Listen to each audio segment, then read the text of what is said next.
So 22nd question అండి.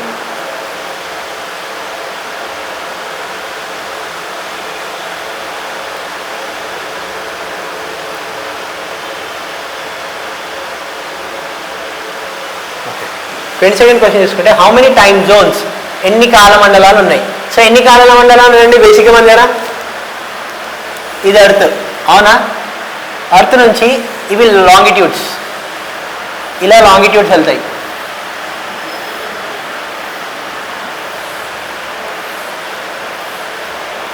ఇలా latitudes వెళ్తాయి, ఓకేనా? ఇవి ప్యారలల్స్ అంటారు, ఓకేనా? ఇవి లాటిట్యూడ్స్ని ప్యారలల్స్ అంటారు, ఓకేనా? ఇవి వర్టికల్స్. సో ఇవి లాంగిట్యూడ్స్. సో ఒక్క లాంగిట్యూడ్ మధ్యలో గ్యాప్ 15 degrees ఉంటుందండి. అంటే 1 degree ఈక్వల్ టు 4 minutes. బేసిక్గా మన ఎన్ని డిగ్రీస్? అర్త్ మొత్తం 360 degrees, ఎందుకంటే రౌండ్. సో 24 hours కాబట్టి 24 × 15, ఓకేనా? సో ఒక్క డిగ్రీ 15 degrees 1 hour అండి. So 15 degreesలో 1 degree is 4 minutes. So 15 degrees ఎంత? 60 minutes, అవునా? 1 hour అయిందా ఇక్కడ? సో 1 hour 24 hours తిరుగుతుంది కాబట్టి 360 degreesలో. సో 1 degreeకి 15 degrees లాగా ఇచ్చారు. ఒక లాంగిట్యూడ్కి 15 degrees ఇచ్చారు. సో అట్లా 24 hours తిరిగితే 60 minutes, ఒక 24 hours అయినట్టు లెక్క అండి, ఓకేనా? 360 times. సో ఇది. So how many time zones are there అంటే 24 టైమ్ జోన్స్ ఆర్ దేర్. బేసికల్గా ఆల్మోస్ట్ 30+ ఉన్నాయండి టైమ్ జోన్స్ ఇంప్రాక్టికల్గా చూసుకుంటే. బట్ లెక్క ప్రకారం చూసుకుంటే 24. ఇండియాది యూటీసీ ఆర్ జిఎంటీ ప్లస్ 5:30 అంటే 5:30 గంటలు గ్లోబల్ మెరిడియన్ టైం. ఈ గ్రీన్విచ్ మెరిడియన్ టైం ఏంటంటే 0 degrees నుంచి స్టార్ట్ అవుతుందండి. ఎక్కడ? లండన్, గ్రీన్విచ్ లండన్, అవునా? ఈ లండన్ నుంచి స్టార్ట్ అయ్యి అక్కడ నుంచి లండన్లో ఏ టైం ఉంటుందో అక్కడ నుంచి మనం 5:30 గంటలు లెక్కేసుకోవాలండి ఇండియాలో ఉన్న వాళ్ళు ఎప్పటికైనా. ఫార్వర్డ్ అయితే ప్లస్, బ్యాక్వర్డ్ అయితే మైనస్, ఓకేనా?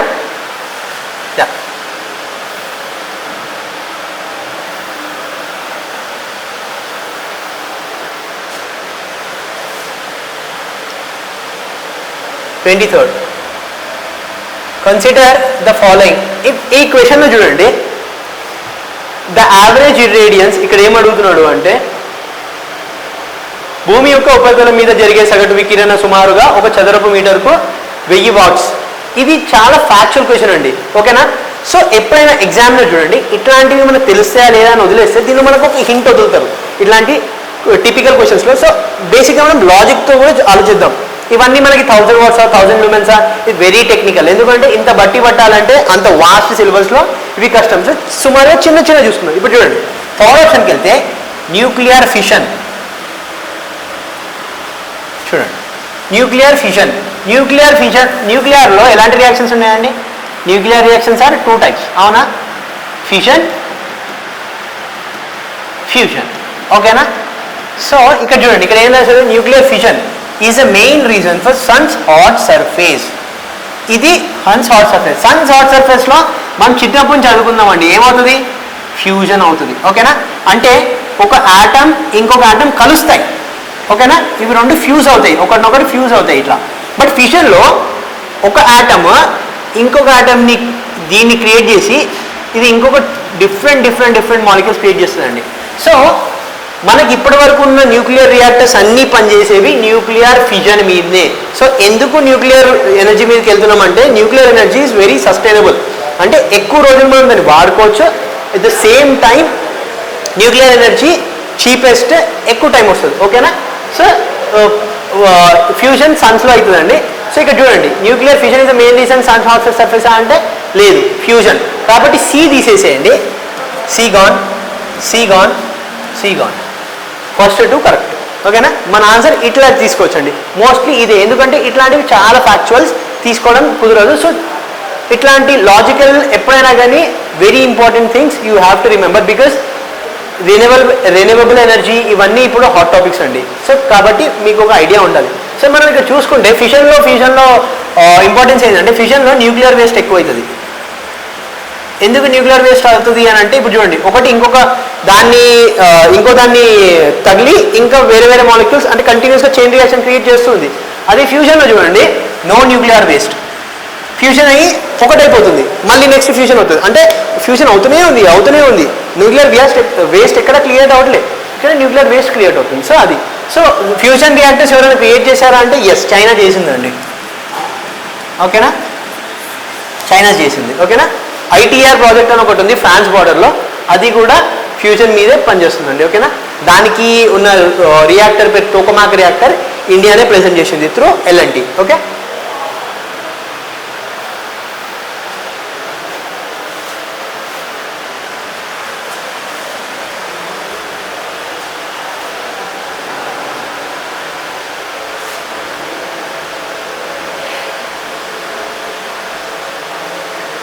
సో మన నెక్స్ట్ క్వశ్చన్ చూసుకుంటే,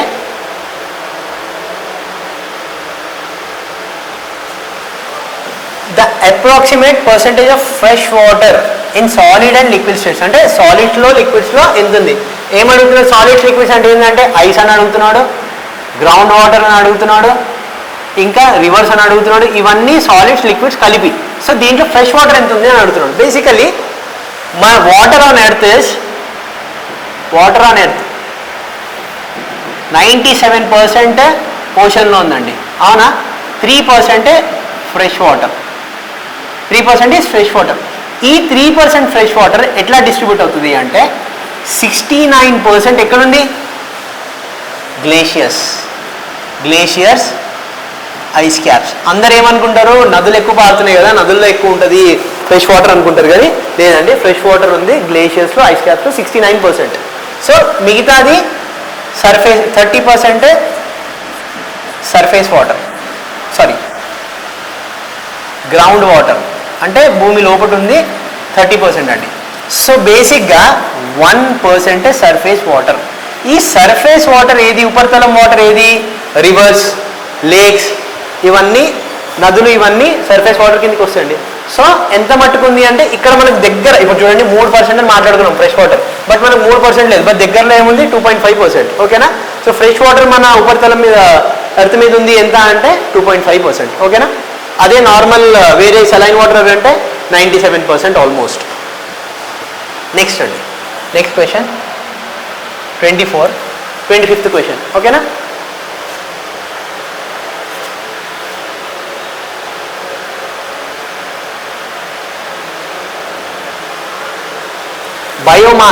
బయోమాస్ అంటే ఏంటి అంటే మాస్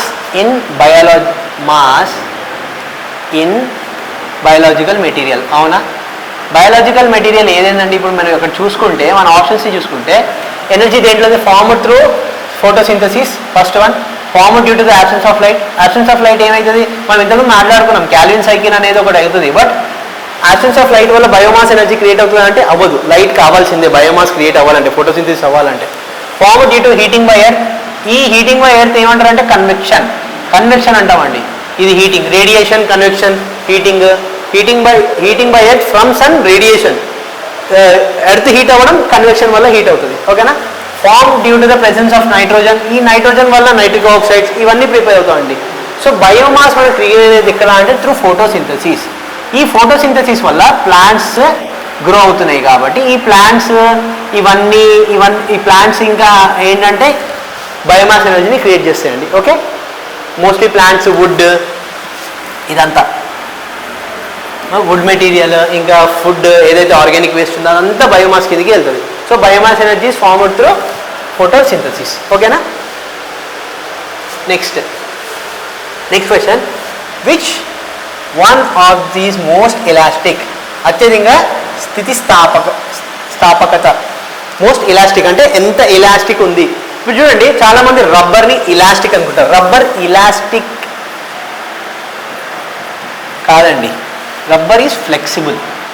ఓకేనా, ఫ్లెక్సిబిలిటీలో ఇలాస్టిసిటీలో చాలా తేడా ఉంది. ఇలాస్టిక్ అంటే ఎంత గుంజితే అంతే వెళ్ళిపోవడం, అంటే మనం ఎంత స్ట్రెస్ పెడితే అంత ఇలాస్టిక్ అవ్వడం అనేదే ఫ్లెక్సిబిలిటీ, ఇలాస్టిసిటీ. ఫ్లెక్సిబిలిటీ అంటే గుంజిన కొద్ది రావడం ఈజ్ ఫ్లెక్సిబిలిటీ, బట్ ఇలాస్టిసిటీ ఎట్లా అంటే హుక్స్లో అన్నట్టు ఉంటుందండి. హుక్స్లో ఎట్లా అంటే మనం ఎంత ఎనర్జీ పెడతామో అంతే సాగుతుంది అని అర్థం. సో ఆ stress is equal to strain. Stress is directly proportional to strain. ఓకేనా,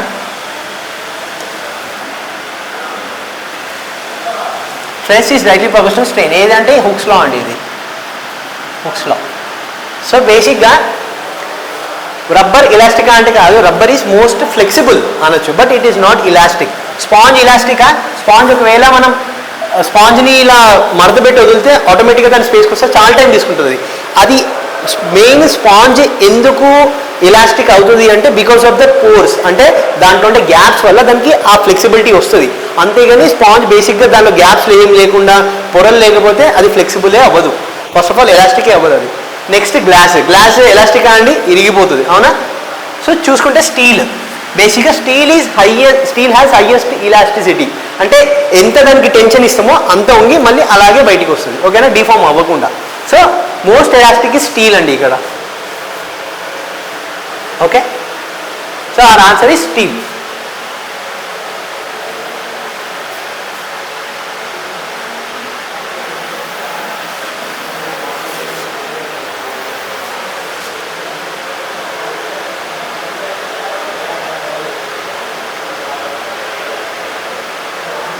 Next question, 29th question.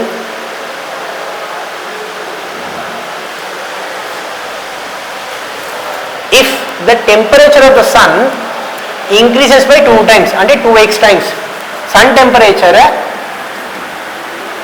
2 times పెంచితే energy received on the earth will increase by factor of.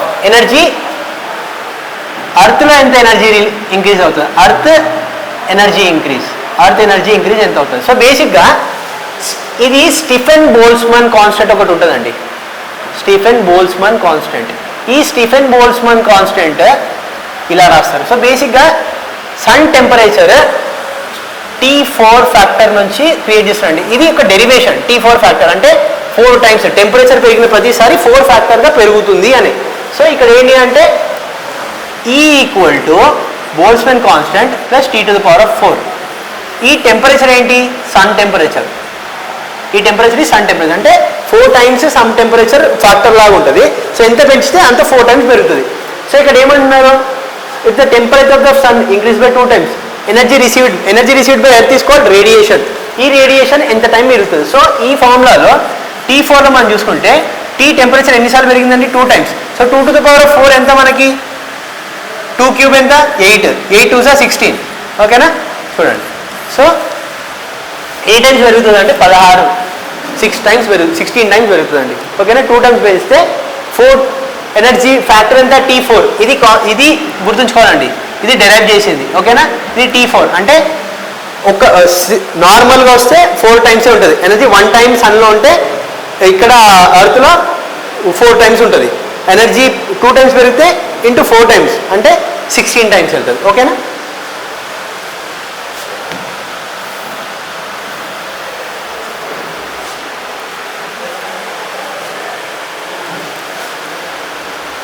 Thirtieth question అండి. Who gave the first evidence of big bang theory? So big bang theory 1920s ఆ టైంలో big bang theory Edwin Hubble ఆయన చేశాడండి, ఓకేనా? ఈయన పేరు మీద Hubble telescope అని కూడా ఉంది. ఇప్పుడు యూఎస్ఏ వాళ్ళు రిలీజ్ చేశారు. అది స్పేస్లోకి వెళ్ళి అన్నీ వెతుకుతూ ఉంటుంది, ఓకేనా? ఏవైతే ఎక్స్ట్రా టెరెస్ట్రియల్ ప్లానెట్స్ ఏవైతే ఉందో దాని గురించి వెతుకుతుంటుంది. అంటే మన సోలార్ సిస్టంలో ప్లానెట్స్ ఏవైతే లేవో కొత్తవి ఏమైనా ఉంటే దాన్ని చూడడానికి ఈ హబుల్ టెలిస్కోప్ యూజ్ చేస్తారండి. So big bang theory Edwin Hubble ఆయన గుర్తించాడు, ఓకేనా? సో ఈ బిగ్ బ్యాంగ్ థియరీ ఏంటంటే ఆయన ఏమన్నాడంటే ఇది సింగులారిటీ అన్నాడు. అంటే ఇది ఒక single point in the space ఒక టైంలో. సో ఇక్కడ ఫస్ట్ ఎక్స్ప్లోజన్ అయింది అన్నాడు. అంటే హైయెస్ట్ డెన్సిటీ ఈ చిన్న పాయింట్లో ఎంత ఎనర్జీ ఉంది అంటే టూ మచ్ ఆఫ్ ఎనర్జీ ఉంది అన్నాడు. ఆ too much of energy explore అయ్యేసరికి గ్యాలక్సీ ఇట్లా ఫామ్ అవ్వడం అయింది. అంటే ఫస్ట్ ఎక్స్పాండ్ అయింది గ్యాసెస్ క్రియేట్ అయినాయి. గ్యాసెస్ క్రియేట్ అయ్యి రోజుకి ఎక్స్పాండ్ అవుతూ ఉంది, ఎక్స్ప్లోర్ అయ్యి ఎక్స్పాండ్ అవుతుంది. సో గ్యాలక్సీ ఇట్లా రోజుకి గ్యాలక్సీ ఇట్లా అవుతుంది అని అంటాడు, ఎక్స్పాండ్ అవుతుంది అన్నాడు. So expansion theory, big bang theory called expansion theory అని కూడా అంటాం, ఓకేనా? సో ఎక్స్ప్లోజన్ అయ్యి ఈ singular point dense mass explore అయ్యి గ్యాలక్సీ అవుతుంది. సార్ సింగిల్ ఎక్స్పెరిమెంట్ ఉంటుందండి, ఒకటి బలూన్ ఎక్స్పెరిమెంట్. ఆ బలూన్స్లో పాయింట్స్ పెడతారు. ఎప్పుడైతే బలూన్ని ఊదుతూ ఉంటామో ఈ పాయింట్స్ దూరం వెళ్తూ ఉంటాయి, అంటే ఎక్స్పాండ్ అవుతూ ఉంటున్నాయి పాయింట్స్. సో ఒక్కొక్క గ్యాలక్సీ రోజు రోజుకి దూరం పెంచుతూ ఉంది తప్ప దగ్గరికి రావట్లేదు. సో ఒక ఆయన హాయల్స్ అని ఒక ఆయన ఉంటాడు, ఆయన ఏంటంటే కాంట్రరీగా ఇదంతా ఏం ఎక్స్పాండ్ అవ్వట్లేదు, అంతా దగ్గరగా ఉంది అని అంటాడు. సో అది ఏంటంటే ఆపోజిట్గా చెప్పడం అంతే, అంతకుమించి ఏం లేదు. సో ఇది ఎక్స్ప్లోజన్ అండి, ఓకేనా. సో బిగ్ బ్యాంగ్ థియరీ ఏమంటుంది అంటే ఎక్స్పాన్షన్ అవుతుంది, ఎప్పటికప్పుడు ఎక్స్ప్లోడ్ అయ్యి ఒక చిన్న పాయింట్ ఫుల్ డెన్స్ పార్టికల్, అంటే చాలా బరువు ఒక చిన్న పాయింట్లో ఎక్కువ మ్యాటర్ ఉన్నది సడన్గా ఎక్స్ప్లోడ్ అయ్యేసరికి ఎక్స్పాండ్ అవుతూ అవుతూ వచ్చింది. సో అది బిగ్ బ్యాంగ్ థియరీ అండి. ఎవరు ఇచ్చారు అంటే ఎడ్విన్ హబుల్, ఓకేనా.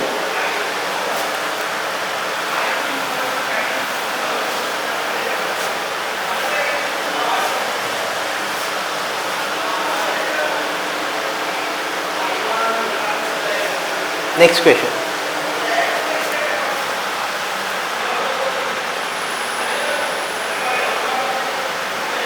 ఇవి చాలా ఫ్యాక్చువల్ క్వశ్చన్స్ అండి. ఒకవేళ మీరు చూసుకుంటే teachers day in India is celebrated on September 5 every year. అవునండి, September 5కి మనం ఎందుకు చేసుకుంటాం? Sarvepalli Radhakrishnan birthday, okay. సర్వేపల్లి రాధాకృష్ణ ఈయన ఎవరండి? మన సెకండ్ ప్రెసిడెంట్ ఆఫ్ ఇండియా, అవునా, సెకండ్ ప్రెసిడెంట్ ఆఫ్ ఇండియా, ఓకేనా. ఆ రోజు ఆయన బర్త్డే కాబట్టి September 5 every year teachers day లాగా సెలబ్రేట్ చేసుకున్నాం. సో ఈ నెక్స్ట్ది world teachers day is also celebrated on September 5 అంటే కాదు, ఇది ఫ్యాక్చువల్ క్వశ్చన్. October 5కి వరల్డ్ వైడ్గా జరుపుకుంటారండి, ఓవర్ యునెస్కో, ఓకేనా, అది చేస్తారు. సో ఇది చూసుకుంటే బి తీసేస్తే బి తీసేస్తే మన ఆప్షన్ 2 అండి, ANC. సో మ్యాక్సిమం ఎలిమినేషన్తో పనిచేసే చాలా క్వశ్చన్స్ ఉన్నాయండి. సో దాంట్లో ఇదొక్క ఎగ్జాంపుల్. ఎందుకంటే మనం ఇంత గుర్తుంచుకునే ఛాన్స్ ఉండదు. థీమ్ ఏంటి, వరల్డ్ టీచర్స్ డే థీమ్ ఏంటి, మన టీచర్స్ డే థీమ్ ఏంటి. సో ఇవన్నీ ఏంటంటే చాలా ఫ్యాక్చువల్ క్వశ్చన్స్. సో అప్పుడప్పుడు మనం ఏంటంటే ఎలిమినేషన్ గేమ్ ఆడాలి. ఆ ఎలిమినేషన్ గేమ్ ఇది అండి, ఓకేనా. సో బి తీసేస్తే మన ఆప్షన్ ANC. నెక్స్ట్ చూసుకుంటే ఇది కూడా చాలా ఫ్యాక్చువల్ అండి. It's the following status.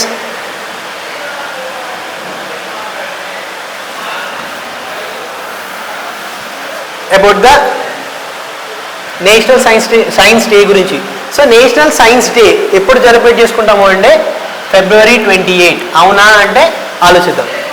It is celebrated to mark the discovery of the Raman effect by Indian physicist Raman. Yes, national science day మనం ఎప్పుడు చేసుకుంటాము? రామన్ ఎఫెక్ట్ అయిన రోజే చేసుకుంటాం. సో బి దేంట్లో చూడండి, బి ABC. సో ABC చూడండి, the national science day celebrate every day on February 28. Yes. A and B దేంట్లో ఉందా అండి? మనకి A and B దేంట్లో లేదు. సో ఆప్షన్స్ చూసుకుంటే A and B కరెక్ట్ అయినప్పుడు C కూడా మనకి కరెక్టే అవ్వాలి, ఓకేనా. It's theme for science for sustainable development. బేసిక్గా 2016 theme science for sustainable development కాదండి, ఓకేనా. సైన్స్ ఫర్ సస్టైనబుల్ కాకుండా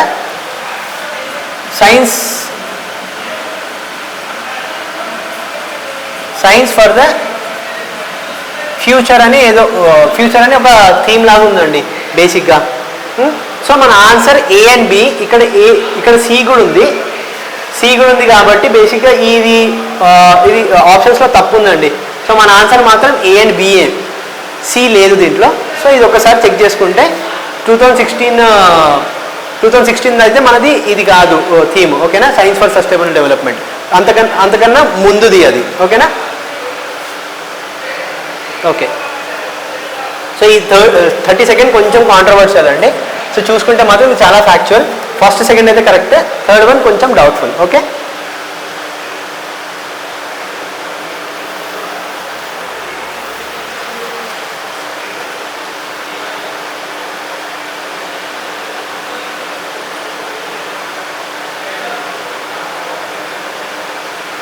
నెక్స్ట్ క్వశ్చన్ చూడండి.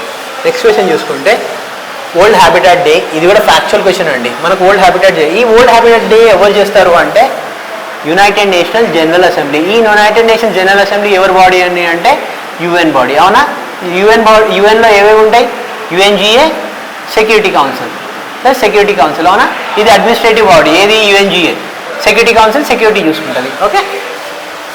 So it is observed every year of the first Monday of October. Yes, every year first Monday అక్టోబర్లో చూసుకుంటుంది. It aims to raise awareness about need for affordable housing. అంటే మన తాహతులో ఉందా ఒక ఇల్లు కొనుక్కోవడానికి ఉండడానికి. హ్యాబిటాట్ అంటే ఉండడానికి ఒక ప్లేస్ అండి. ఆ ప్లేస్ ఉండడానికి ఒక ఇల్లు కొనుక్కునే హౌసింగ్ స్తోమతలోనే ఉందా, ఎక్కువ రేట్లు లేకుండా నార్మల్గా ఉందా అంటే అది చూడడానికి, అది అవేర్నెస్ అంటే ఎదురుగా వాళ్ళలో చైతన్యం పెంచడానికి అది చేస్తుంది అంటే ఎస్ అది చేస్తుంది. ఇప్పుడు చూడండి the theme for 2016 habitat for all అంటే లేదు, హ్యాబిటాట్ ఫర్ ఆల్ కాదండి ఇది. ఓకేనా, హ్యాబిటాట్ ఎట్ ద సెంటర్. ఓకేనా, 2016 థీమ్ ఏంటంటే habitat at the centre. So C తీసేస్తే మన ఆన్సర్ ఏ అండ్ బి అండి. చూడండి ఇక్కడ కూడా ఎలిమినేషన్ పనికి వచ్చింది. ఓకేనా, సో హ్యాబిటాట్ ఫర్ ఆల్ ఇది world habitat day. Habitat for all కాదు, హ్యాబిటాట్ ఎట్ ద సెంటర్. ఓకేనా, యుఎన్జిఏ చూసుకుంటుంది, యునైటెడ్ నేషన్స్ బాడీ అండి. ఓకే, అప్పుడు ఇదేంటంటే slums, cities, sustainable cities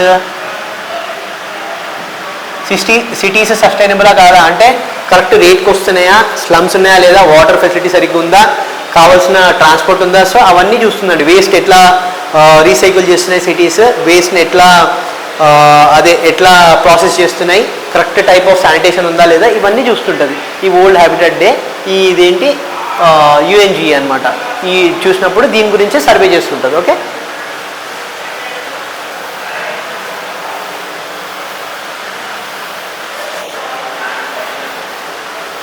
so కొన్ని ఫ్యాక్చువల్ క్వశ్చన్స్ ఉంటాయండి, దాంట్లో మనం ఎక్కువ అనాలిసిస్ చేయలేము. ఆ ఎక్కువ అనాలిసిస్ చేయని ఏంటంటే తెలిసినవి పెట్టాల్సి వస్తుంది. సో మనకు తెలిసినవి పెట్టాలి అని అనుకుంటే మైనస్ ఉన్నప్పుడు ఎప్పుడైనా కానీ గుర్తుంచుకొని, నెగిటివ్ ఉన్నప్పుడు తెలియనివి ఎప్పుడు టచ్ చేయొద్దు. మైనస్ లేవు మనకి ఛాన్స్ తీసుకోవచ్చు 50-50 అన్నప్పుడు ఇట్లాంటివి పెట్టినా కానీ మనకి ఏం ప్రాబ్లం ఉండదండి. ఓకేనా, నో లాస్ నో గెయిన్ ఒకవేళ పోతే. ఓకేనా,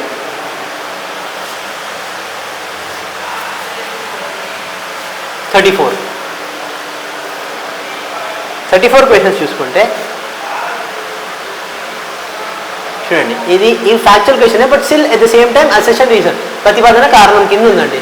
so national mathematics day observed on December 22 every year in India 2012 నుంచి. ఓకేనా, నేషనల్ మ్యాథమెటిక్స్ డే.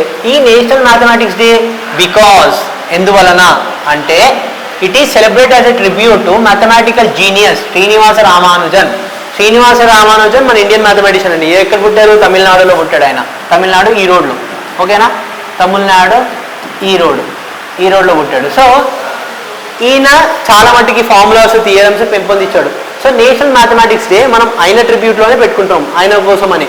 సో ఇక్కడ చూడండి, national mathematics day is observed so and so day because it is celebrated as a tribute. So ఈ national mathematics మనం ఎందుకు చేసుకుంటున్నాము? ఆయనకి ఒక ట్రిబ్యూట్ లాగా, నివాళి లాగా అర్పించాలి కాబట్టి మనం చేసుకుంటున్నాం. అవునా? సో మన ఆన్సర్ ఏంటి? Both A and B are individually true and R is the correct explanation. ఓకేనా? సో ఈయన చూసుకుంటే ఒక డిఫరెంట్ టైప్ ఆఫ్ ఫార్ములాని చేశానండి. అంటే ఇప్పుడు చూడండి, ఇక్కడ ఈ ఎన్లో 4 తీసుకుంటే 4ని ఎలా రాయొచ్చు అంటే ఈయన ఏమన్నాడంటే 4గా రాయొచ్చు, 3 + 1గా రాయొచ్చు, 2 + 1 + 1గా రాయొచ్చు, 1 4 టైమ్స్ రాయొచ్చు అన్నాడు. సో ఇట్లాంటి కొన్ని నంబర్స్తో గేమ్స్ ఆడండి ఈయన. సో ఈ రామానుజన్ ఇందుకు మనకి చాలా ఫేమస్. ఓకేనా? ఇంకోటి ఏంటంటే ఆయన నంబర్స్ని క్యూబ్స్ లాగా, స్క్వేర్స్ లాగా చేశాడు. సింపుల్ నంబర్స్ని 1 4 2 9. ఒకసారి సడన్గా ఆయన హాస్పిటల్ ఉన్నప్పుడు ఒక టాక్సీ నెంబర్ గురించి ఆయన దగ్గరికి వచ్చిన ఒక ఫారెన్ ఆయన చెప్పాడు, ఈ టాక్సీ నెంబర్ అది అంటే ఆయన ఆ టాక్సీ నెంబర్ని చూసి ఆ టాక్సీ నెంబర్ని ప్లస్ ఎన్ని క్యూబ్స్తో ప్లస్ చేశాడు. 1409 అనుకోండి, దాన్ని 1 క్యూబ్ + 2 క్యూబ్ 3 క్యూబ్ అట్లా క్యూబ్స్ లాగా, స్క్వేర్స్ లాగా సింపుల్గా ఈజీగా చేయడం, డిఫరెంట్ వేస్ ఒక నంబర్ని ఎక్స్ప్రెస్ చేయడానికి. సో రామానుజన్ అట్లా బాగా ఇండియన్ మ్యాథమెటిక్స్కి చాలా హెల్ప్ చేశాడండి. Okay,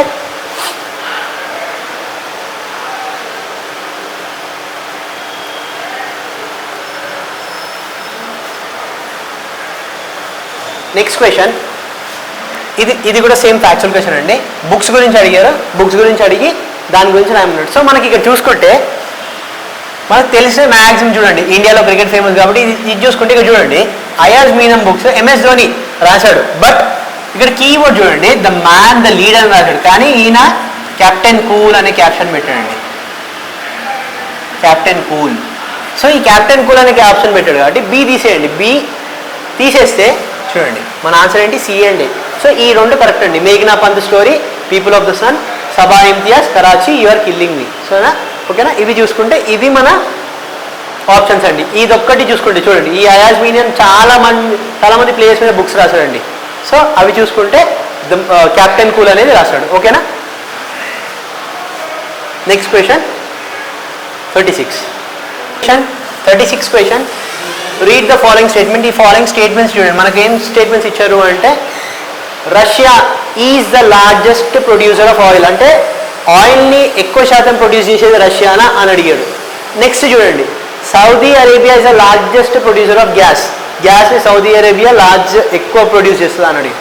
next Venezuela has the largest reserves of oil. చాలామంది నెక్స్ట్ చూద్దాం. The largest reserves of gas are available in Qatar. So బేసిక్గా చాలామంది ఏం చేస్తారంటే వెనిజువెలా కాదు, మనం ఎప్పటి నుంచో సౌదీ, మిడిల్ ఈస్ట్ తింటున్నాం కదా, దాంట్లోనే ఎక్కువ ఉంటాయి కదా మన రిజర్వ్స్ అని అనుకుంటాం. కానీ ఫస్ట్ ఆఫ్ ఆల్ సీని తీసేస్తారండి. సీని తీసేస్తే మన ఆన్సర్ ఏంది, ఏ, బి అండ్ డి మిగులుతుంది. సో ఫస్ట్ ఆఫ్ ఆల్ చూసుకోండి, ఇక్కడ Russia is the largest producer of oil అంటే కాదండి, యుఎస్ఏ. ఎవరు ఎక్స్పెక్ట్ చేయరు కూడా USA largest producer of oil అంటే. So Russia is not the largest producer of oil. ఓకేనా. బట్ ఒక చిన్న ఫ్యాక్ట్ ఏంటంటే ప్రస్తుతానికి మనం అన్నిటికన్నా ఇరాక్ కన్నా ఎక్కువ ఎవరి దగ్గర నుంచి ఆయిల్ ఎక్స్పోర్ట్ చేస్తున్నామంటే రష్యా దగ్గర నుంచి అండి. అందుకే ట్రంప్ కూడా మన మీద 50% టారిఫ్స్ పెట్టాడు. 25% ఏమో నార్మల్ టారిఫ్స్, 25% ఏమో రష్యా నుంచి ఆయిల్ కొంటున్నామని. రష్యా మనకి ఎక్కువ ఎక్స్పోర్ట్ చేస్తుంది. అంటే who is the largest importer of Russian oil ప్రస్తుతానికి అంటే ఇండియా అండి. And largest import of oil from India, of India from అంటే రష్యా. ఓకేనా. అంటే ఇండియా ఎక్కువ ఇంపోర్ట్ దేని నుంచి చేస్తుంది ప్రస్తుతానికి అంటే రష్యా నుంచి అంటే అనుకోవచ్చండి. బట్ రష్యా లార్జెస్ట్ ప్రొడ్యూసర్ అంటే కాదు. ఓకేనా. సో ఇది మన రాంగ్ కాదు. Saudi Arabia is the largest producer of gas అంటే లేదండి, ఇది కూడా యుఎస్ఏనే. ఓకేనా. గ్యాస్ కూడా USA. So Venezuela has the largest reserves of oil అంటే ఎస్, వెనిజువెలానే లార్జెస్ట్ ఉన్నాయండి. ఓకేనా. సో చూడండి, ఇక్కడ మన ఆన్సర్ ఏని తీసేస్తే ఏమైంది, ఏ ఇక్కడ ఉంది, ఏ ఇక్కడ తీసేస్తే బి, సి అండ్ డి మన కరెక్ట్ ఆన్సర్. బట్ ఇక్కడ ఏమడిగాడు,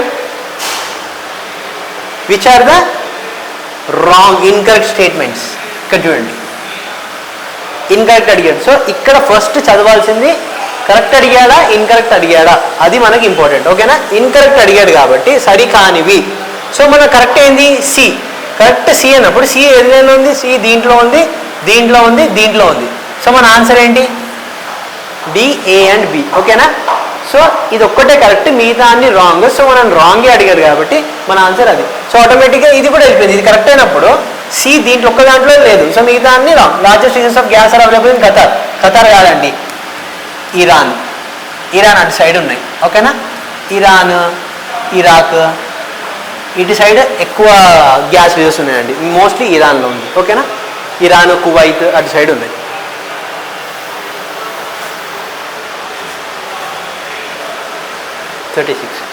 ఓకే. 37 చూడండి. 37 ఇది వెరీ ఫ్యాక్చువల్ క్వశ్చన్ అండి.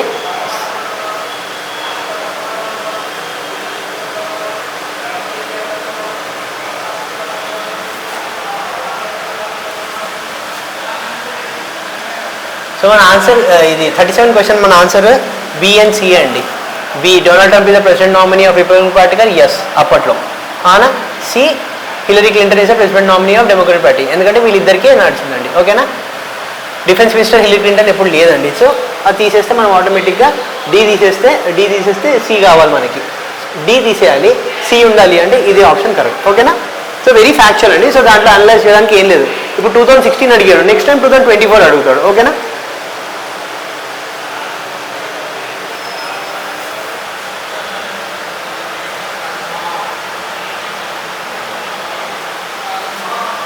Global competitive index. ఈ గ్లోబల్ కాంపిటేటివ్ ఇండెక్స్ ఎవరు రిలీజ్ చేస్తారు అంటే వరల్డ్ ఎకనామిక్ ఫోరం. ఈ World Economic Forum global competitive ఇండెక్స్తో పాటు గ్లోబల్ జెండర్ గ్యాప్ రిపోర్ట్, ఇంకోటి risk report, global risk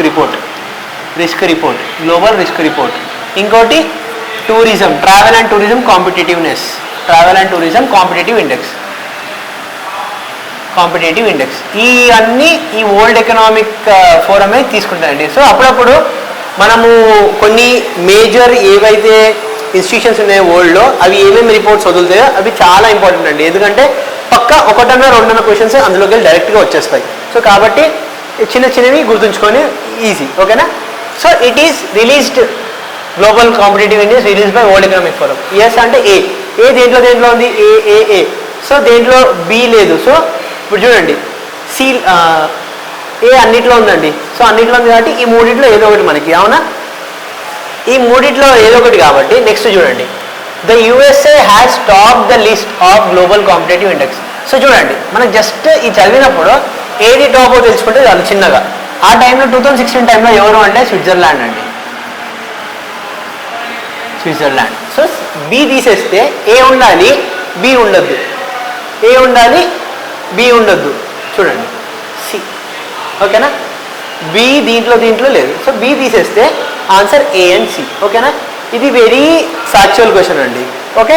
but మనం గుర్తుంచుకోవాల్సింది, బై హార్ట్ చేయాల్సింది ఏంటి అని అంటే గ్లోబల్ కాంపిటేటివ్ ఇండెక్స్ ఎవరు చేశారు, వరల్డ్ ఎకనామిక్ ఫోరం, ఇంకా ఏమేమి చేస్తుంది అనేది గుర్తుంచుకోవడం ఇంపార్టెంట్ అండి, ఓకే.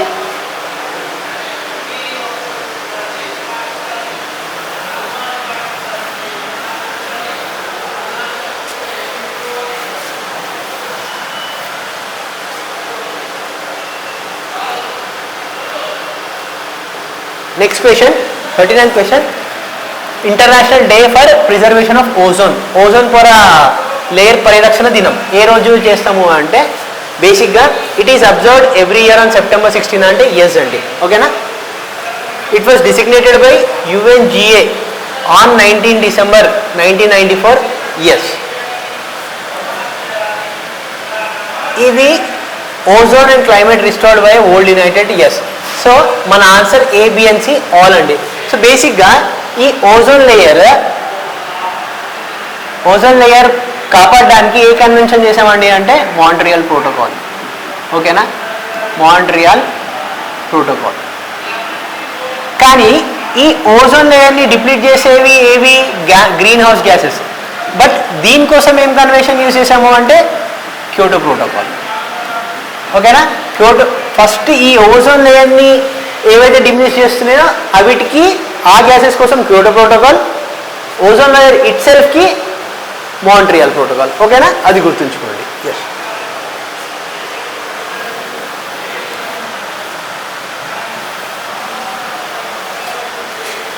సో మన answer A, B and C అండి.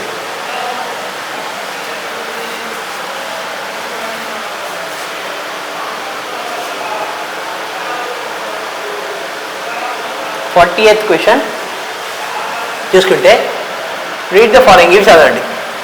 నందాదేవి జీవానర్ biosphere is India's valley of flowers is a part of Nanda Devi biosphere reserve, okay fine, ఇది వదిలేండి. It is India's second biosphere reserve established అంటే ఇది ఫ్యాక్చువల్. నెక్స్ట్ చూడండి, it is located in Tamil Nadu, Kerala, Karnataka. First thing ఎవరైనా కానీ India's biosphere reserves ఎక్కడ ఉన్నాయని చదివితే ఇది టక్కుని తీసేస్తానండి. సి తీసేస్తే చూడండి ఆన్సర్ మీద ఆటోమేటిక్ వచ్చిందా, సి సి సి తీసేస్తే ఏమొచ్చింది, ఏ అండ్ బి వచ్చింది, ఓకేనా. ఏ అండ్ బి వచ్చింది. సో తమిళనాడు, కేరళ, కర్ణాటకలో మనకి ఏముందండి అంటే నీలగిరి బయోస్పియర్ రిజర్వ్. ఈ 3 స్టేట్స్లో ఉంటుంది నీలగిరి, అవునా. నీలగిరి బయోస్పియర్ 3 ఉంటుంది. సో బేసిక్గా ఈ దాంట్లో ప్రాబ్లం ఏంటి అంటే ఈ క్వశ్చన్ని డిలీట్ చేసేసారండి. ఎందుకు అంటే ఆప్షన్స్లో ఇష్యూ ఉంది. India second biosphere reserve Nanda Devi అయినా కానీ ఇదేంటి అంటే 1988లో చేశారండి. ఫస్ట్ నీలగిరి 1986లో చేశారు. సో బేసిక్గా ఏ ఒక్కటే కరెక్ట్, నందాదేవిలోనే వ్యాలీ ఆఫ్ ఫ్లవర్స్ ఉంది, ఓకేనా. సో మన ఆన్సర్ బేసిక్గా ఇక్కడ లేదు, ఏ ఒక్కటే మన ఆన్సర్. Second biosphere reserve yes, but 1988లో, ఓకేనా. మన ఇండియాలో ఎన్ని బయోస్పియర్స్ ఉన్నాయండి, 18 బయోస్పియర్ రిజర్వ్స్ ఉన్నాయి, అవునా. ఈ 18 బయోస్పియర్ రిజర్వ్స్లో యునెస్కోలో మ్యాన్ అండ్ బయోస్పియర్ అనే ఒక ప్రోగ్రామ్ ఉంటుందండి, మ్యాబ్. ఈ మ్యాబ్ ప్రోగ్రామ్ కింద 12 బయోస్పియర్స్ ఉన్నాయి. అంటే ఈ 12 బయోస్పియర్స్ని ఇంటర్నేషనల్ నుంచి మనకి ఫండ్స్ వస్తాయి. ఈ 12 బయోస్పియర్స్కి 18 మన ఇండియా నుంచి రికగ్నైజ్ చేసిన మనం ఎన్ని ప్రొటెక్ట్ చేసినామంటే 18. ఆ 18లో 12 ఇంటర్నేషనల్ సపోర్ట్ కూడా ఇస్తాయి. ఆ 12 biosphere reserves under UNESCO's man and biosphere reserve. ఓకేనా. సో మన ఇండియాలో 18 రిజర్వ్స్ ఏమున్నాయి అని అంటే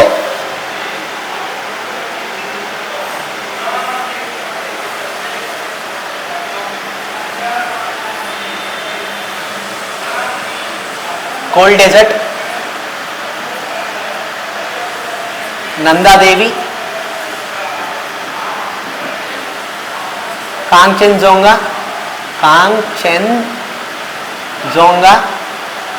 దిబ్రూ సైకోవా,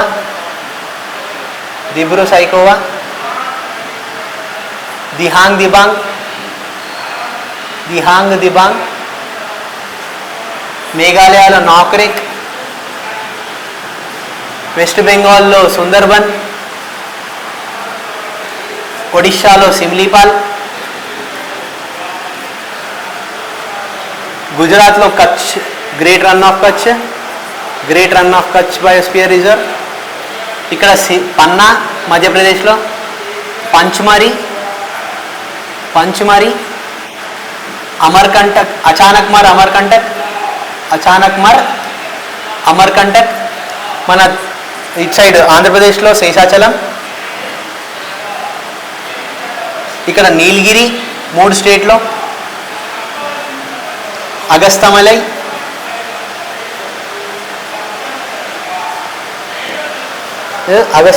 ఇక్కడ గల్ఫ్ ఆఫ్ మన్నార్, ఇక్కడ great Nicobar,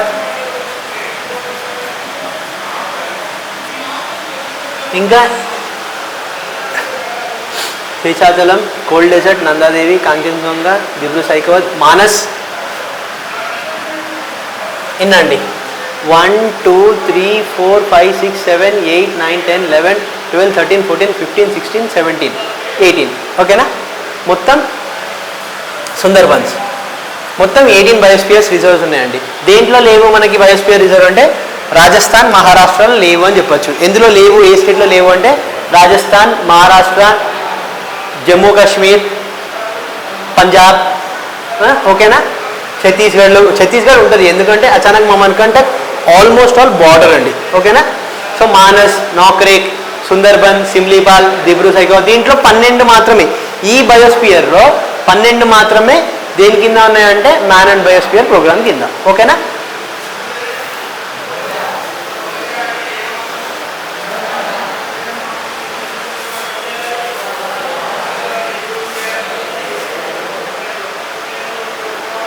next 41th question అండి. Match the following awardee. So దీంట్లో చూడండి, మనకు తెలియకపోతే ఒక చిన్న కిటుకు ఉందండి.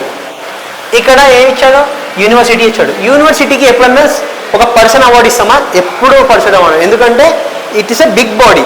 సో దానికి ఏదైనా ట్రోఫీస్ లాగా ఇట్లాంటివన్నీ ఇస్తాం. సో ఏదైనా బోర్డు, ఒక గ్రూప్ ఆఫ్ పీపుల్కి అయితే ట్రోఫీ వెళ్తుంది. ఓకేనా.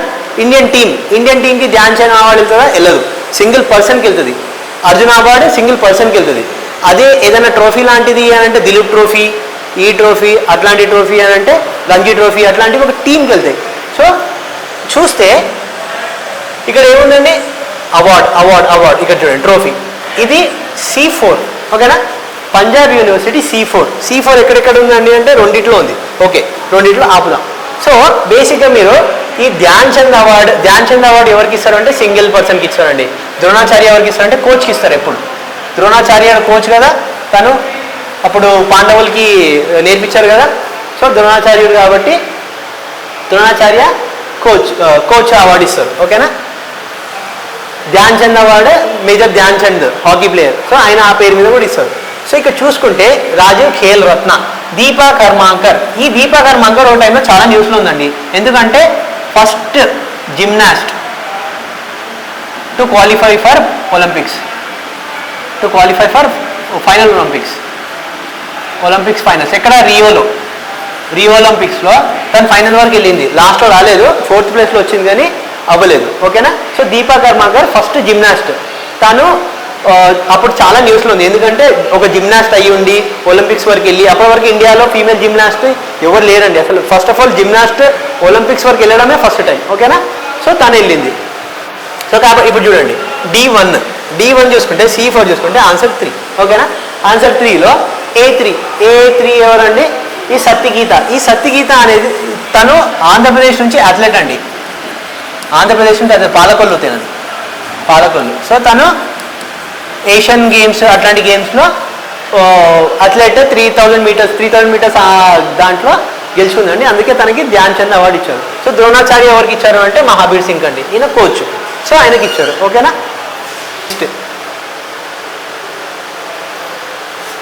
చూడండి నేమ్ ఆఫ్ ద పర్సన్, వాళ్ళు దేంట్లో వచ్చారు. సో ఇక్కడ చూడండి అందరికీ తెలుసు నీరజ్ చోప్రా జావెలిన్ త్రో చేస్తాడండి. సో కాబట్టి పక్కా దీనిలో కన్ఫ్యూజ్ చేస్తాడండి. A3 చూడండి, A3 రెండు ఉన్నాయి అందరికీ తెలుసు కాబట్టి ఇంకో దానిలో మ్యాచ్ చేయడానికి ట్రై చేస్తాడు. సో ఇది చూసుకుంటే మనం నెక్స్ట్ మరియప్పన్ తంగవేలో ఈయన హై జంప్ దగ్గరికి వెళ్ళాడండి. ఈ మరియప్పన్ తంగవేలో ఆయన ఇవన్నీ ఫ్యాక్చువల్ క్వశ్చన్స్. సో హై జంప్లో పోరాడారు కాబట్టి ఈయన ఈ హై జంప్లో తంగవేలు అనేట ఆయన హై జంప్ నుంచి. సో B4 చూడండి, B4 A3 C1 swimming, Jitu Roy shooting అండి. ఓకేనా? ఇవన్నీ ఫ్యాక్చువల్ క్వశ్చన్. సో స్పోర్ట్స్లో ఎప్పుడన్నా ఇట్లాంటివి ఉంటే కొన్ని తెలుస్తాయి కాబట్టి వాళ్ళు ఏం చేస్తారంటే 2 ఆప్షన్స్ ఇవ్వడానికి ట్రై చేస్తారు. ఇంకొకటి తెలిస్తే వీళ్ళకి ఆన్సర్ వస్తుంది అన్నట్టు, ఇంకొకటి తెలిస్తే మనకు ఆన్సర్ వచ్చేది. ఓకేనా? సో అట్లా మీరు అప్పుడప్పుడు చదివినప్పుడు కొంచెం ఎక్స్ట్రా ఇన్ఫర్మేషన్ పెట్టుకుంటే మనకి ఆన్సర్ వచ్చే ఛాన్సెస్ ఎక్కువ ఉంటాయండి. నెక్స్ట్ క్వశ్చన్,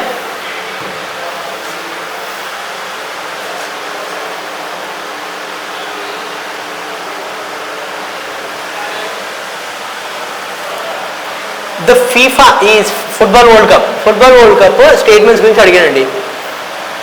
2014 బ్రాజిల్ గెలిచిందా అని అడుగుతున్నాడు. Next, the FIFA ballon the 2015 world best player was won by Lionel Messi. 2018 will be held in రష్యానా అని అడుగుతున్నాడు. ఓకే, ఈ scheduled to be held in Argentina. ఓకేనా? 2022లో బేసిక్గా ఇది చాలా న్యూస్లో ఉండండి. ఎందుకంటే 2022 ఇక్కడ ఏమడిగారు, కరెక్ట్ స్టేట్మెంట్స్ అడిగారు. ద ఫీఫా వరల్డ్ కప్ అర్జెంటీనాలో ఉందా అని అడిగారు. చూడండి, ఇది D1 ఎలిమినేట్ చేస్తే మనకు ఆన్సర్ వచ్చేస్తుంది. ఎందుకు 2022 చాలా న్యూస్లో ఉందంటే ఈ 2022 ఖతార్లో అయిందండి. సో ఈ ఖతార్లో ఫస్ట్ అరబ్ వరల్డ్లో అయింది. అరబ్ కంట్రీస్ ఉన్నాయా? అరబ్ కంట్రీస్లో ఫస్ట్ వరల్డ్ కప్ అయింది. టోటల్ అరబ్ కంట్రీస్లో అయింది. ఖతార్ ఫస్ట్ టైం అండి. ఇంకోటి ఏంటి అంటే కాస్ట్లీయెస్ట్ స్పోర్ట్ ఈవెంట్ అండి ఇది. ఏంటి, ఎంత? $200 బిలియన్. ఇంత కాస్ట్లీయెస్ట్ స్పోర్ట్ ఈవెంట్ ఇంతవరకు అవ్వలేదు. సో కాబట్టి ఖతార్ అందుకు ఫేమస్ అయింది ఆ టైంలో. First Arab country, costliest sport event 2022లో. ఓకేనా? సో D తీసేస్తే మీ ఆన్సర్ చూడండి, బి అండ్ సి లియోనల్ మెస్సీయే గెలిచాడా అంటే ఎస్. సో దీని ఫ్యాక్ట్ ఏంటంటే హైయెస్ట్ అవార్డ్స్ అండి. హైయెస్ట్ అవార్డ్స్ దీని కింద ఫీఫా బ్యాలెండోర్ మీద ఎక్కువ హైయెస్ట్ నంబర్ ఆఫ్ అవార్డ్స్ గెలుచుకున్నాడు అంటే లియోనల్ మెస్సీ, దాని తర్వాత క్రిస్టియానో రొనాల్డో. ఓకేనా? ఫీఫా వరల్డ్ కప్ 2018 రష్యాలో అయింది అంటే ఎస్, రష్యాలోనే అయింది. ఓకే, ఇది బ్రాజిల్ అంటే కాదండి, ఇది అర్జెంటీనా జర్మనీ ఇది. ఓకేనా? 2014 జర్మనీ. ఓకేనా? సో ఇవి చూసుకుంటే మనము ఇది మెయిన్, ఇది ఒక్కటి మనకి తెలిస్తే మొత్తం కిట్కు తెలిసినట్టే అండి. ఓకే,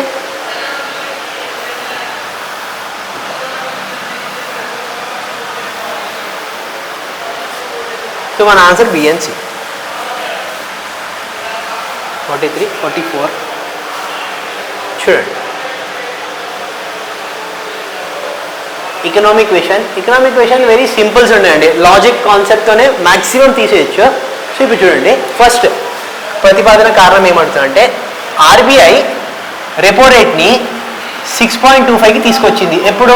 సెప్టెంబర్ 2016కి అన్నారు. రెపో రేట్ తెలుసు కదా, మానిటరీ పాలసీ కమిటీ ఉంటుంది.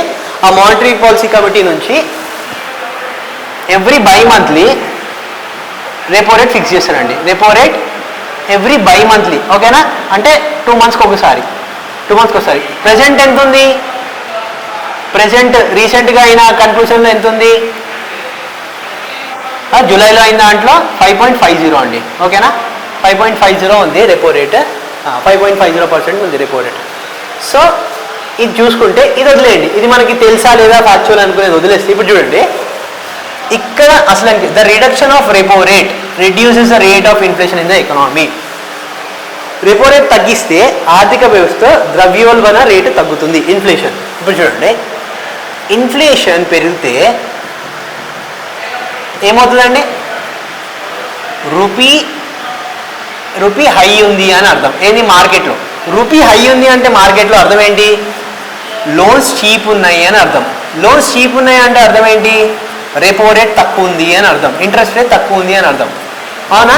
సో ఇప్పుడు ఏం చేస్తారు, ఇన్ఫ్లేషన్ రిడ్యూస్ చేయాలి అని అంటే, ఇప్పుడు ఇన్ఫ్లేషన్ తగ్గాలి అంటే ఏం చేస్తామంటే రెపో రేట్ని ఇంక్రీజ్ చేస్తాం. అంటే రెపో రేట్ ఇంక్రీజ్ చేస్తే ఏమవుతుంది, లోన్స్ కాస్ట్లీ అవుతాయి. లోన్స్ కాస్ట్లీ అవుతే ఏమవుతుంది, జనాల దగ్గర లెస్ మనీ ఉంటాయి. లెస్ మనీ ఉంటే ఏం చేస్తారు, ఎదురుగా వాళ్ళలో డిమాండ్ సప్లై సేమ్ ఉంటుంది. అంటే సప్లై ఇప్పుడు ఎక్కువ డబ్బులు ఉన్నాయనుకోండి, డిమాండ్ ఎక్కువ ఉంటుంది, సప్లై తక్కువ ఉంటుంది. సో అట్లాంటప్పుడు సప్లై చేసేవాడు డిమాండ్ చేస్తాడు, నేను నా దగ్గర ఒక ప్రోడక్ట్ ఉండడానికి ఒకప్పుడు 5 మంది వచ్చేవాళ్ళు, అంటే 5 ప్రోడక్ట్లు ఉంటే 5 మంది వచ్చేవాళ్ళు, ఇప్పుడు 5కి 10 వస్తున్నారు, అంటే నేను రేట్ ఎక్కువ అమ్మేస్తాను అని అంటాడు. అప్పుడు ఇన్ఫ్లేషన్ పెరిగినట్టు, అంటే జనాల దగ్గర డబ్బులు ఉన్నాయి కానీ కొనడానికి వస్తువులు తక్కువ ఉన్నాయి, అప్పుడు ఇన్ఫ్లేషన్ పెరుగుతుందండి. ఓకేనా?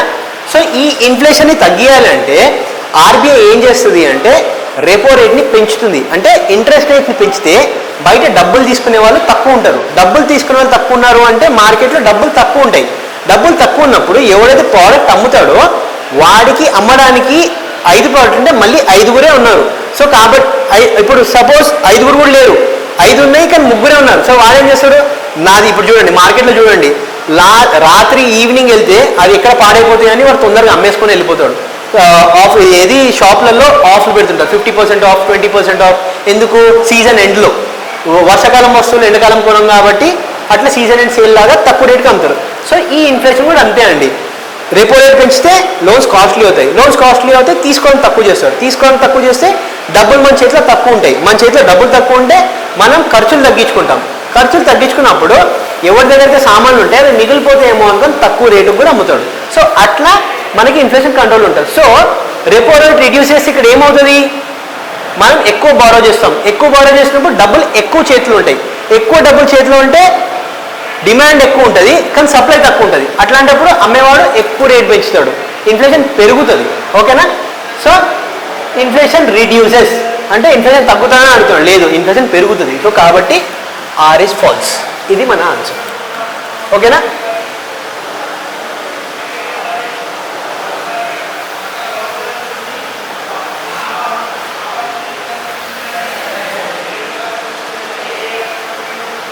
నెక్స్ట్ అండి, gold monetisation scheme in India.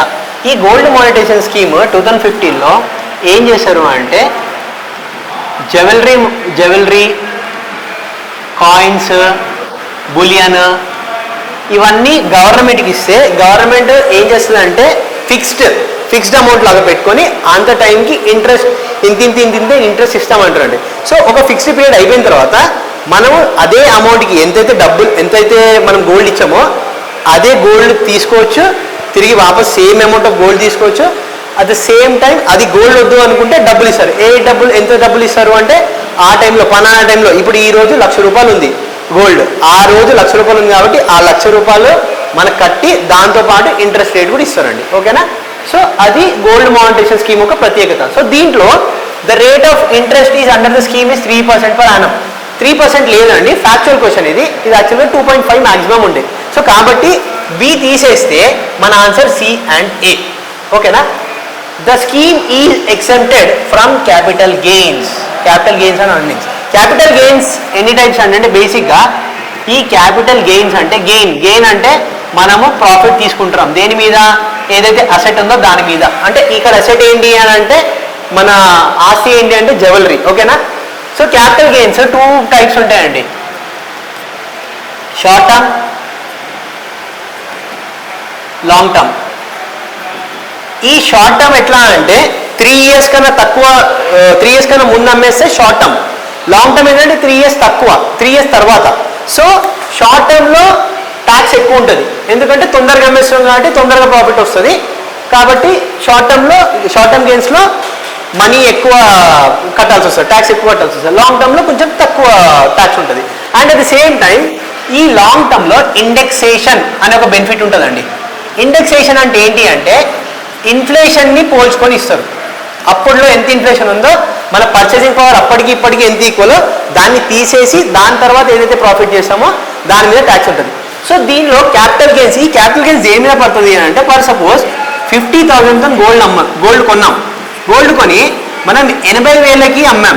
So 80,000కి అమ్మితే ఇక్కడ ఏది మైనస్ 30,000 ఉందా, ఈ 30,000 మీదనే క్యాపిటల్ గెయిన్స్ పడుతుందండి. షార్ట్ టర్మా లాంగ్ టర్మా అనేది మనం మీద మాట్లాడుతున్నాం అట్లాంటిది. సో ఏదైతే ప్రాఫిట్ చేస్తున్నామో దాని మీదే.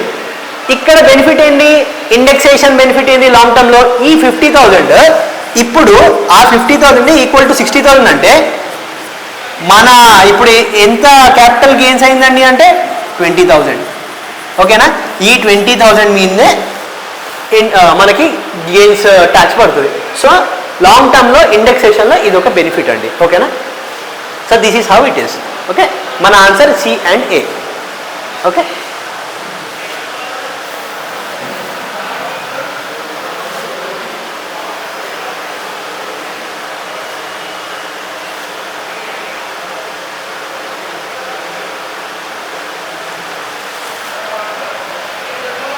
చైల్డ్ మ్యారేజ్ బాల వివాహం యాక్ట్ ఏజ్ దేనికి ఫిక్స్ చేసిందంటే 14 yearsకి ఫిక్స్ చేసిందంట. ఎప్పుడు 1929.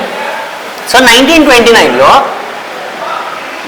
హర్బిలాస్ సారదా అనేవారు ఉండేవారండి. హర్బిలాస్ సారదా, ఈ హర్బిలాస్ సారదా ఇండియన్ లెజిస్లేటివ్ కౌన్సిల్లో మెంబర్ ఉండేయండి. సో తన ఈ బిల్ తీసుకొచ్చి తన ఎఫెక్ట్ వల్ల ఈ యాక్ట్ 4C అయింది. అంటే యాక్ట్ ముందుకు వచ్చిందండి. ఈ యాక్ట్ ముందుకు వస్తే అందుకే ఈ చైల్డ్ మ్యారేజ్ యాక్ట్ని సారదా యాక్ట్ అని కూడా అంటారండి. ఈ సారదా యాక్ట్లో ఫీమేల్ 14, మేల్ 18 years ఉండాలి అని అన్నారండి. సో ఈ ఫీమేల్ 14, 18 years ఉండాలి అన్నారు. ఎప్పుడైతే అమెండ్మెంట్స్ అయ్యాయా అంటే దీనికే ఎప్పటి వరకు ఆల్మోస్ట్ 2016 వరకు సారదా యాక్ట్ పేరు మీదే అమెండ్మెంట్స్ అవుతూ ఉన్నాయి. కొన్ని రోజుల తర్వాత 1949 ఆ టైంలో ఫీమేల్ 15 చేశారండి, మెయిల్ 18 ఉంది. మెల్లిమెల్లిగా దీన్ని 2017 వరకు 2006 ఆ టైం వరకు అమెండ్మెంట్ 1979 ఆ టైంలో 18 ఉందండి. 1979 ఆ టైంకి వచ్చేసరికి మళ్ళీ ఫీమేల్ 18, మేల్ 21 చేశారండి. సో ఇప్పటి వరకు సారదా యాక్ట్ అనే ఉంది. బట్ 2016లో పేరు మార్చేశారు, prohibition of child marriage act అని చేసి సేమ్ 18 yearsకి ఇక్కడే రేజ్ చేశారు. ఇప్పుడు ఒకవేళ నెక్స్ట్ టైం క్వశ్చన్ అడిగాడు, ఈ టైంలో prohibition of child marriage act 2000 టైంలోనే 18 yearsకి తీసుకొచ్చారా అంటే లేదు, అంతకు ముందు కూడా ఉంది. బట్ అప్పుడు పేరు శారదా యాక్ట్ అనే ఉంది. ఆ శారదా యాక్ట్లోనే 18 ఏజ్ ఫీమేల్కి పెంచారు. అమెండ్మెంట్స్ దీనికే చేసుకుంటూ వచ్చారనమాట, సవరణలు దీనికే. ఫీమేల్కి 18, మేల్కి 21 ఉంది. బట్ ఇంకో యాక్ట్ క్రియేట్ చేసి కొత్త యాక్ట్లో పెట్టారు ఎప్పుడు అంటే ఈ prohibition of child marriage act. So ఈ రెండు కరెక్ట్ అండి. ఓకేనా, so the 2011 census found that 18% of women were married before 18 years of age అంటే అవునండి, ఆ టైంలో ఈ సెన్సస్ ప్రకారం ఇది కరెక్ట్ మెట్రిక్స్. ఓకేనా, so this is our answer A, B and C. Okay,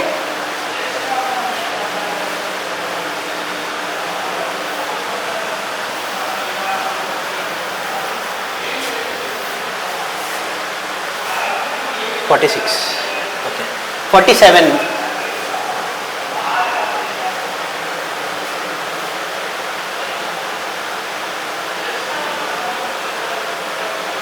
question అండి. ఓకేనా, సో 47 క్వశ్చన్ చూసుకుంటే నవరత్న ఇండస్ట్రీలు ఏవేవి. ఇందులో బేసిక్గా మనకి గవర్నమెంట్ మినీరత్న, నవరత్న, మహారత్న అంటారండి. ఇట్లా డివైడ్ చేస్తారు కంపెనీస్ని.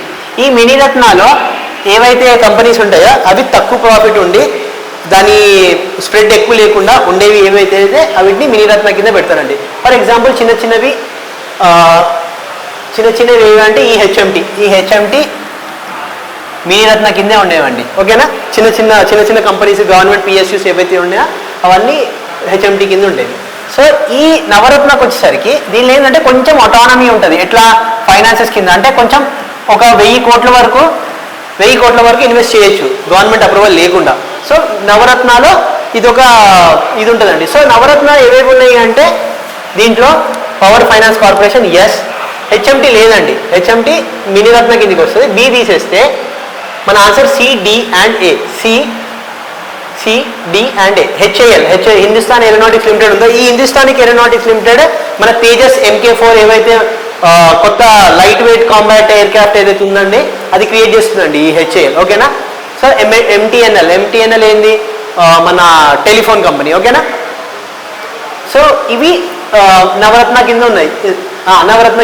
ఈ నవరత్న కింద ఉన్నాయి అంటే ఆటోనామీ 1000 కోట్ల వరకు వాళ్ళు ఇన్వెస్ట్ చేయొచ్చు without any government approval, PSU అయినా. And at the same time దీంట్లో ఏంటి అని అంటే ఈ నవరత్న స్టేటస్ వస్తే వాళ్ళ గవర్నెన్స్ బాగుంది అని అర్థం. Governance is good. ఓకేనా.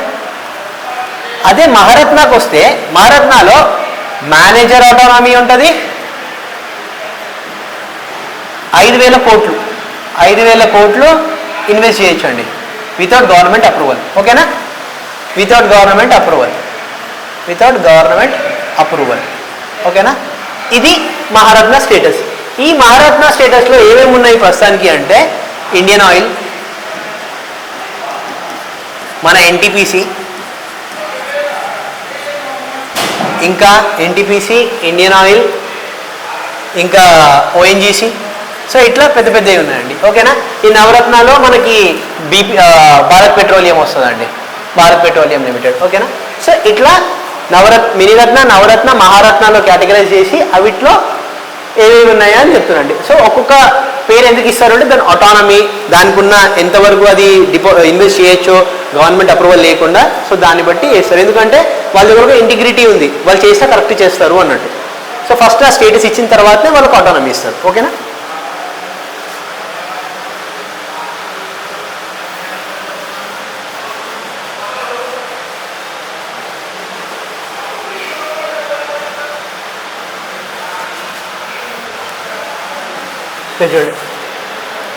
పూర్వం ప్రభుత్వ రంగానికి కేటాయించిన పరిశ్రమలను ప్రైవేట్ రంగంలో నెలకొల్పడానికి ఎక్కువగా అనుమతిని ఇచ్చే విధానాన్ని ఏమంటారు అంటే ప్రైవేట్ సెక్టర్లో ఇండస్ట్రీలో ఇంతకుముందు గవర్నమెంట్కే ఛాన్స్ ఉండేది, ఇప్పుడు ప్రైవేట్ వాళ్ళకి ఛాన్స్ ఉందంటే దాన్ని ఏమంటారు అంటే డైరెక్ట్గా ప్రైవేటైజేషన్ అంటాం. అవునా.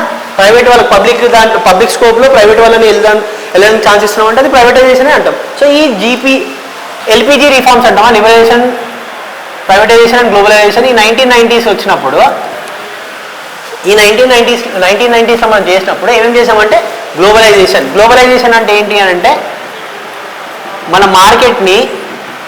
మార్కెట్ ఈజ్ ఎక్స్పోజ్డ్ మార్కెట్ని టు ఇంటర్నేషనల్. ఓకేనా. ఇంటర్నేషనల్ ట్రేడ్ అంటే వేరే వాళ్ళు ఎవరైనా కానీ మన మార్కెట్లో ఇన్వెస్ట్ చేయడానికి. అప్పటి వరకు ఏంటి అంటే ఇండియాలోనే ఉత్పత్తి చేయాలి, ఇండియానే వాడాలి, సెల్ఫ్ రిలయన్స్లో ఉండాలి, ఆత్మనిర్భరత ఉండాలని అప్పుడే అన్నారు. సో దాని తర్వాత మనకి ఒక బ్యాలెన్స్ ఆఫ్ ట్రేడ్ క్రైసిస్ వచ్చిందండి, BOP ట్రేడ్ క్రైసిస్ అంటాం. అంటే ఇంపోర్ట్స్ వస్తున్నాయి కానీ ఎక్స్పోర్ట్స్ చేయలేకపోతున్నాం. సో దానివల్ల ఏంటి అంటే మన దగ్గర ఉన్న కరెన్సీ ఏది ఫారెన్ కరెన్సీ వెళ్ళిపోవడం. ఫారెన్ కరెన్సీ మనం వెళ్ళిపోయింది అని అంటే ఇంపోర్ట్ చేసుకోలేము, ఎందుకంటే అందరికీ అప్పుడు డాలర్స్లోనే పే చేయాలి. వేరే వాళ్ళు మనకి డాలర్సే ఇవ్వమంటారు, ఇండియన్ రూపీస్ మనం ఇవ్వలేము.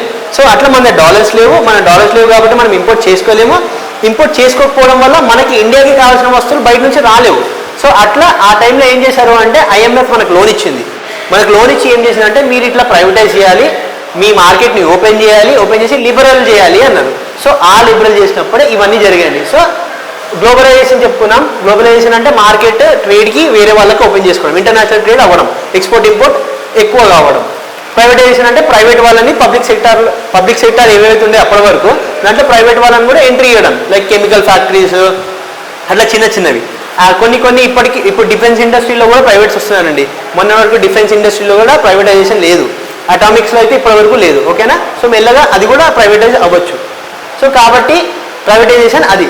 సో సోషలైజేషన్ అంటే ఇది అవుట్ ఆఫ్ ద స్కోప్ అండి. ఈమెనా ఎల్పిజి రిఫార్మ్స్లో ఇవి లేవు అప్పుడు. సో ఇది ఆడ్ మ్యాన్ అవుట్. సోషలైజేషన్ ఏంటంటే బేసిక్గా రష్యా చైనాలో ఎట్లుంటుంది అని అంటే ఒకరికి సొంతం కాదు ఒక ల్యాండ్, అంటే సోషలిస్ట్ ప్రిన్సిపల్స్. ల్యాండ్ అనేది గవర్నమెంట్ది, వాళ్ళే ఎవరికైనా ఇవ్వాలి. ఒకరు పర్సనల్గా ల్యాండ్ని ఓన్ చేయలేము, మనకి ప్రైవేట్ ల్యాండ్ ఓనర్షిప్ అనేది ఉండదు. సో చైనాలో రష్యాలో అలా నడుస్తుంది, అది కమ్యూనిస్ట్లో సోషలిజం ఎక్కువ నడుస్తుంది. సో అట్లా ప్రజల కోసం ఎక్కువ ఇవ్వడం, ఓకేనా, ప్రజల కోసం ఓన్లీ ప్రజల కోసమే ఉండడం, క్యాపిటలిస్ట్ కాకుండా ప్రజల గురించి ఎక్కువ ఆలోచించడం, ప్రాఫిట్స్ ఉండదండి వాళ్ళకి, వెల్ఫేర్ ఈజ్ ఇంపార్టెంట్, ఓకేనా. లిబరలైజేషన్, ఈ లిబరలైజేషన్ ఎట్లా అంటే ఇంతకుముందు ఫర్ సపోజ్ డిఫెన్స్ అన్నారు అనుకోండి, ఎగ్జాంపుల్ డిఫెన్స్లో 0% ఆఫ్ ఇన్వెస్ట్మెంట్ ఆఫ్ ప్రైవేట్, కానీ ఇప్పుడు ఆల్మోస్ట్ 49% ఆఫ్ ఇన్వెస్ట్మెంట్ చేయొచ్చు, అప్పుడప్పుడు 75% కూడా చేయొచ్చు విత్ గవర్నమెంట్ అప్రూవల్. సో ఇట్లా లిబరలైజేషన్ అంటే లిబరల్గా ఇన్వెస్ట్మెంట్ ఎక్కువ పెంచుకోవచ్చు ఒక దాంట్లో సెక్టర్లో, ఇంతకుముందు తక్కువ ఉండేది ఇప్పుడు ఎక్కువ చేసుకోవచ్చు, అది లిబరలైజేషన్ అండి, ఓకేనా. సో మన ఆన్సర్ ప్రైవేటైజేషన్.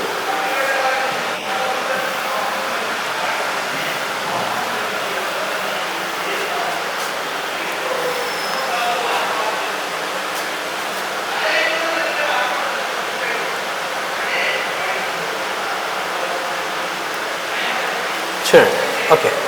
సో ఈ సర్వీస్ సెక్టర్ గురించి చదువుదామండి.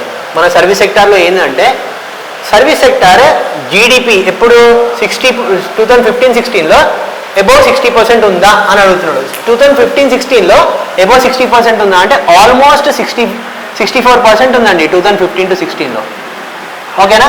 సో ప్రస్తుతానికి సర్వీస్ సెక్టర్ ఎంత అంటే 55% ఉందండి. 2024-25 చూసుకుంటే సర్వీసెస్ సెక్టార్ మనది ఇండియాలో ఎంత ఉంది అని అంటే 2020-25 55% ఉందండి, ఓకేనా. సో ఇది correct. It covers a wide variety of activities. ఎక్కువ యాక్టివిటీస్ ఏది, రియల్ ఎస్టేట్, బీమా, రవాణా, ఇవన్నీ సర్వీసెసే అండి. ఒకరికి మనం సర్వీసెస్ ఇస్తున్నాం, దీంట్లో ఫిజికల్ గుడ్స్ ఏవి ట్రాన్స్పోర్ట్ అవ్వవు. సో అన్నీ కనబడకుండా విజిబుల్స్ ఇన్విజిబుల్స్ అంటామండి. విజిబుల్స్లో గూడ్స్ ఉంటాయి అంటే కనబడేవి, ఇన్విజిబుల్స్ అంటే ఈ సర్వీసెస్, ఓకేనా. ఎప్పుడైనా ఇన్విజిబుల్స్ అని ఇచ్చారు అంటే కనబడనివి అని ఇచ్చారు అంటే సర్వీసెస్ అని అర్థం, ఓకేనా. సో దాంట్లో ట్రేడ్, హోటల్, ట్రాన్స్పోర్ట్, ఎస్ ఇవన్నీ ఉంటాయి. సో థర్డ్ వన్కి వస్తే India is the second largest service exporter. India second largest exporter అంటే కాదండి, India is almost 5th to 6th service exporter, but second largest కాదు. ఫస్ట్ ఏంటి, యుఎస్ఏ చూసుకుంటే first USA, next UK, next Germany, ఇంకా దాని తర్వాత ఫ్రాన్స్, ఇట్లా ఉన్నాయండి. సో ఇండియా సెకండ్ కాదండి, ఆల్మోస్ట్ 5th, 6th పొజిషన్లో ఉంది. సో ఇది సి తీసేస్తే మన ఆన్సర్ ఏ అండ్ బి, ఓకేనా. సో ఇట్లా చిన్న చూసుకోండి. మనం బేసిక్ కన్ఫ్యూజ్ అవుతాం, ఎందుకు అంటే ఇండియాకి జీడిపి ఎక్కువ వస్తుంది కదా అంటే ఓకే, ఇండియా ఎక్కువ లార్జెస్ట్ ఎక్స్పోర్టర్ అయి ఉంటుంది కదా ఇన్ని రోజులు మనం అనుకుంటున్నాం, but India almost 5th, 6th అండి, సెకండ్ యూకే ఉంది, ఓకేనా, సర్వీస్ ఎక్స్పోర్టింగ్లో.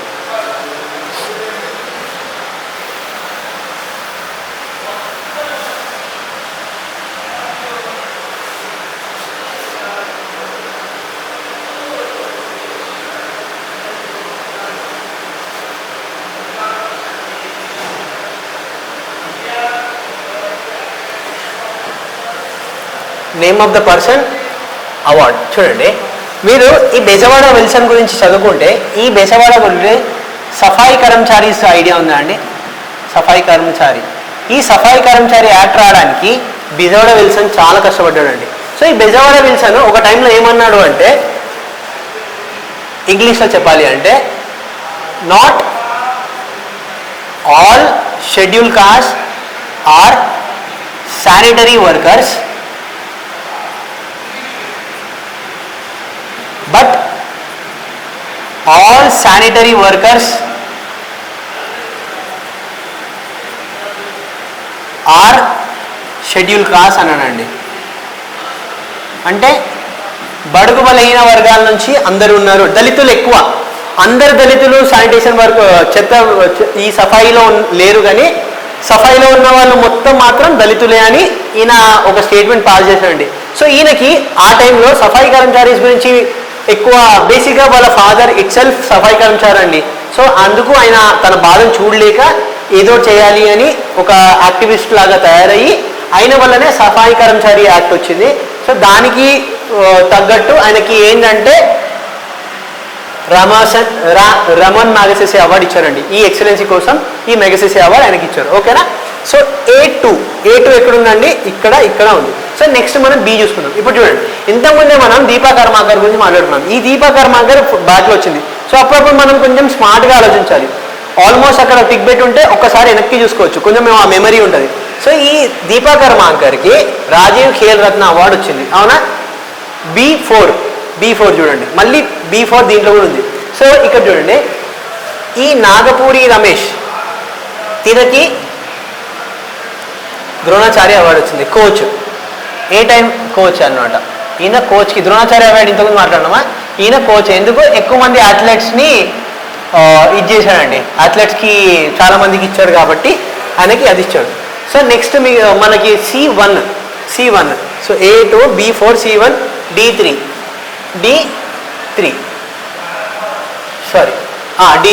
అర్జున్ అవార్డు అండి. ఓకేనా. ఈ అర్జున్ అవార్డు లలితా బాబర్ అనే ఆమెకి ఈ అర్జున్ అవార్డు ఇచ్చారండి. ఎందుకంటే తను కామన్వెల్త్లో తను అథ్లెట్ ఉండే. సో ఆ టైంలో ఆ ఎక్సలెన్సీ కోసమని అర్జున్ అవార్డు ఇచ్చారండి. ఓకేనా. అర్జున్ అవార్డు లలిత బాబర్కి ఇచ్చారు. నాగపూరి రమేష్కి ద్రోణాచార్య అవార్డు ఇచ్చారు. Okay. Bezawada Wilson Magsaysay award. Okay అండి, థ్యాంక్ యూ.